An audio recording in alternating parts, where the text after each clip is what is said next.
উপাত্ত বিন্যস্তকরণ পানির মতো সহজ করে আমি ফেরদৌসি চলে এলাম আরও একটি ভিডিও নিয়ে। আসসালামু আলাইকুম। গত ক্লাসে আমরা শিখেছিলাম 172 পৃষ্ঠার উপাত্ত সমূহকে ক্রমানুসারে সাজাই। এবার আমরা শিখব শ্রেণী ব্যবধান 10 ধরে একটি সারণী তৈরি করে নিচের প্রশ্নগুলোর উত্তর খুঁজি। তার মানে প্রথমে আমাদের একটি সারণী তৈরি করতে হবে। চলো আমরা শ্রেণী ব্যবধান 10 ধরে সারণীটি তৈরি করি। সারণী তৈরি করতে হলে উপাত্ত সমূহকে ক্রমানুসারে সাজাতে হবে। আমি খাতায় সাজিয়ে নিয়েছি, যা তোমরা গত ভিডিওতে দেখতে পারবে। এবার সারণী তৈরি করব। শ্রেণী ব্যবধানের ঘর, ট্যালি চিহ্ন, সংখ্যা, মোট। এখন আমি এখানে কয়টি ঘর করব এই নিয়ে একটা বিষয় রয়ে গেল। সেই বিষয়ে আমি পূর্বে আলোচনা করেছি, আজকেও আবার একটু সংক্ষেপে আলোচনা করে নেই। শোনো, নিয়ম ঠিক রেখে তুমি এখানে যে কোনোভাবেই সাজাতে পারো। যেমন ধরো, এই যে প্রথম শ্রেণী ব্যবধান যেহেতু 10 ধরে বলছে, সেহেতু তুমি 22, তাহলে তুমি 13 থেকে শুরু করতে পারো। যেমন 13 কিন্তু ধরতে হবে। 13, 14, 15, 16, 17, 18, 19, 20, 21, 22, এই যে 10 ঘর। তার মানে 13 থেকে 22 এভাবেও কিন্তু তুমি শ্রেণী ব্যবধান করতে পারো যদি তুমি চাও। যেমন শুরুটা এভাবে করতে পারো, 13 থেকে 22 এই ব্যবধান প্রথম ঘরে দিয়ে করতে পারো। কারণ শ্রেণী ব্যবধানের প্রথম নিয়মই হয়েছে আমাদের যে ছোট সংখ্যাটা রয়েছে, আমরা এখানে দেখতে পাচ্ছি আমাদের ছোট সংখ্যা হলো 22। তার মানে তোমাকে শ্রেণী ব্যবধানটি এমনভাবে ধরতে হবে যেন 22 সংখ্যাটা এই প্রথম ঘরে বিদ্যমান থাকে। তাহলে আমরা কিন্তু 13 থেকে 22 ধরলে দেখতে পাচ্ছি 22 রয়েছে। আবার আমার কাছে সব থেকে সহজ লাগে এই যে ছোট সংখ্যা 22 রয়েছে, এই 22 থেকেই শুরু করা। অর্থাৎ এখানে আমি লিখতে পারি 22 এবং 22কে সহ আমাকে গুনতে হবে। তাহলে 22, 23, 24, 25, 26, 27, 28, 29, 30, 31। তাহলে 22 থেকে 31 এই যে আমার 10 ঘর ব্যবধান।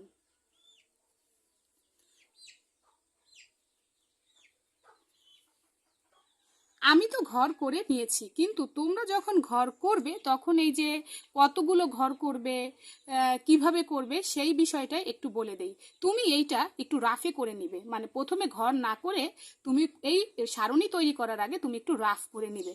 যেমন কিভাবে নিবে, যে তুমি 22 থেকে সব থেকে ছোট সংখ্যা দিয়ে শুরু করবা, ব্যবধান যত বলবে তত থেকে। তাহলে যেহেতু 10 ঘর বলেছে, তাহলে 22 থেকে 31 আমি লিখব 22 থেকে 31।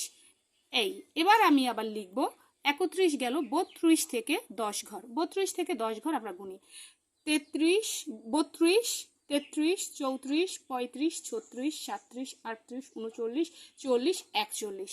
তাহলে আমরা এখানে লিখতে পারি 41। এরপরে 42 থেকে আবার শুরু করব। 42 থেকে 10 ঘর, 42, 43, 44, 45, 46, 47, 48, 49, 50, 51। এখন আমি এভাবে কত দূর করব, আমাকে দেখতে হবে যে আমার সব থেকে বড় সংখ্যাটা কত রয়েছে। আমি দেখতে পাচ্ছি আমার সব থেকে বড় সংখ্যা হলো 49, আর আমার এখানে আছে 42 থেকে 51। তাহলে 49 কি এই ঘরে বিদ্যমান আছে? অবশ্যই আছে, কারণ 49, 50, 51 অর্থাৎ 51 বিদ্যমান। তাহলে আমার ঘর হবে 1, 2, 3টি।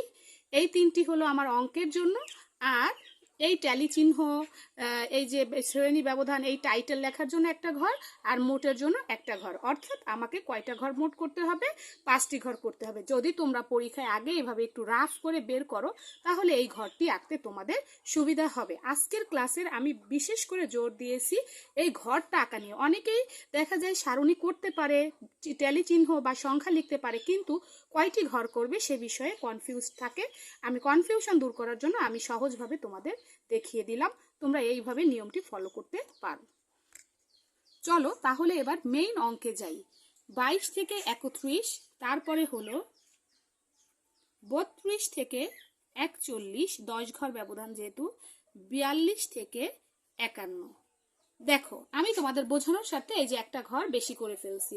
তার মানে তোমাদের যাতে পরীক্ষায় এভাবে একটা ঘর বা দুটো ঘর কম বেশি না হয়, সেজন্য তোমরা এভাবে একটু রাফ করে নিবে আগে, যে সব থেকে ছোট সংখ্যা আর সব থেকে বড় সংখ্যা বিদ্যমান শ্রেণী ব্যবধানের ভিতরে আছে কিনা, এভাবে করে নিলে তোমাদের জন্য আর কোনো ভুল থাকবে না। এখন আমরা মেইন অঙ্কে যাই। 22 থেকে 31 এখানে কত আছে দেখি। তাহলে আমাদের দেখতে পাচ্ছি একটা 22, তারপরে হলো 31 পর্যন্ত, যেহেতু 23, 24, 25, 24, 25, 26, 26, 27, 28, 30, 31 কিন্তু আছে, তার মানে এই 31ও যাবে। তাহলে কতগুলো হলো? 1, 2, 3, 4, 5, 6, 7, 8, 9, 10, 11টা। তাহলে আমাদের ট্যালি চিহ্ন হবে 11টি। 1, 2, 3, 4, আমরা 5 5 করে লিখব। এই হলো 5, 1, 2, 3, 4, এই 5, 10 আর এই 1, 11। এখানে লিখব 11, সংখ্যা লিখব 11। এবার 32 থেকে 1, 2, 3, 4, 5, 6, 7, 8, 9, 10, 11, 12, কারণ আমাদের 41 পর্যন্ত বলেছে, তাহলে 41 পর্যন্ত আছে 12টি। তাহলে আমরা আবার 12টি লিখব 5 5 করে। 1, 2, 3, 4, 5, 1, 2, 3, 4, 5, 10 আর 2টা 1, 2, এখানে লিখব 12। এবার 42 থেকে 52, 1, 2, 3, 4, 5, 6, 7, তাহলে কয়টা রইলো? 7টা। 1, 2, 3, 4, 5, 6, 7, তাহলে এখানে লিখব 7। এবার আমরা মোট যোগ করব। 7 আর 2 9 আর 1 10, 10-এর 0 হাতে 1, 1 2 আর 1 3, কতজন হলো? 30 জন। এখন আমাদের অঙ্কটি সঠিক হয়েছে কিনা আমরা এখান থেকে দেখতে পাবো। এই যে একটি বিদ্যালয়ে 30 জন শিক্ষার্থীর কথা বলা হয়েছে, আর আমাদের অঙ্কের মোট হয়েছে 30, অর্থাৎ আমাদের সারণীটি সঠিক হয়েছে। শিক্ষার্থী বন্ধুরা, আমার করানো অঙ্ক যদি তোমাদের ভালো লেগে থাকে অবশ্যই একটি লাইক দিও। তাহলে আমরা এবার নতুন অঙ্কে যাই। দেখি এখানে বলেছে কোন কোন শ্রেণীর ব্যবধানে সবচেয়ে বেশি শিক্ষার্থী রয়েছে। কোন শ্রেণী ব্যবধানে? এখন আমাদের দেখতে হবে সবচেয়ে বেশি শিক্ষার্থী আমরা এখানে দেখতে পাচ্ছি 12, তার মানে 32 থেকে 41 এই শ্রেণী ব্যবধানে সব থেকে বেশি শিক্ষার্থী রয়েছে। তাহলে আমরা এভাবে লিখতে পারি যে 32 থেকে 12 শ্রেণী ব্যবধানে সবচেয়ে বেশি শিক্ষার্থী রয়েছে। খ নম্বরে বলেছে কোন শ্রেণী ব্যবধানে সবচেয়ে কম শিক্ষার্থী রয়েছে। এখানে আমরা দেখতে পাচ্ছি 42 থেকে 52, এখানে মাত্র 7 জন রয়েছে। তো আমরা লিখতে পারি যে 42 থেকে 52-তে শিক্ষার্থী রয়েছে 7 জন, অর্থাৎ এই শ্রেণী ব্যবধানে 42 থেকে 52 শ্রেণী ব্যবধানে সব থেকে কম শিক্ষার্থী রয়েছে। আজ এ পর্যন্তই। ভিডিওটি ভালো লাগলে অবশ্যই বন্ধুদের সাথে শেয়ার করো, আর পরবর্তী ভিডিও পেতে চাইলে চ্যানেলটি সাবস্ক্রাইব করো।